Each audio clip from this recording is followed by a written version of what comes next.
पवन सिंह के साथ यो हनी सिंह का बड़ा धमाका। नमस्कार दोस्तों, मेरा नाम है राजीव पांडे और आप देख रहे हैं भोजपुरी प्लेनेट। पवन सिंह का हालिया रिलीज हुआ एक गाना कमर दबा दी, जो कि वायरल भोजपुरी से रिलीज हुआ है, मार्केट में खूब धूम मचा रहा है। और वहीं दूसरी तरफ सोशल मीडिया पर एक खबर आग की तरफ फैल रही है कि हनी सिंह के साथ पवन सिंह का एक गाना आने वाला है, जिसका टाइटल होने वाला है जिंदगी 2, जो कि पवन सिंह के ही गाने जिंदगी का सेकंड पार्ट होने वाला है। बता दें कि सोशल मीडिया पर एक फोटो खूब शेयर किया जा रहा है, जिसमें यो हनी सिंह एक तस्वीर लेकर खड़े दिखाई दे रहे हैं, जिसमें पवन सिंह के साथ आने वाले गाने का पोस्टर बताकर सोशल मीडिया पर खूब शेयर किया जा रहा है।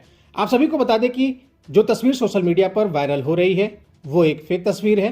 रियल तस्वीर जो है वो आपकी स्क्रीन पर दिखाई दे रही है। ये तस्वीर यो हनी सिंह की बहन ने यो हनी सिंह को गिफ्ट दिया था और पवन सिंह के फैंस इस तस्वीर को एडिट करके सोशल मीडिया पर वायरल कर रहे हैं कि हनी सिंह के साथ पवन सिंह का जिंदगी 2 नाम से एक गाना आने वाला है। बता दें कि जो तस्वीर सोशल मीडिया पर वायरल हो रही है वो एक फेक तस्वीर है, रियल तस्वीर आपके सामने है। बाकी आप सभी इस वायरल तस्वीर पर क्या कहना चाहेंगे, और दूसरा ये कि पवन सिंह और हनी सिंह का कोलैबोरेशन सॉन्ग आना चाहिए कि नहीं, कमेंट बॉक्स में अपनी राय लिखकर जरूर बताइएगा। वीडियो अच्छी लगी हो तो वीडियो को लाइक करिएगा। पवन सिंह से जुड़ी ऐसी और भी तमाम खबरों के लिए चैनल को सब्सक्राइब करना ना भूलिएगा।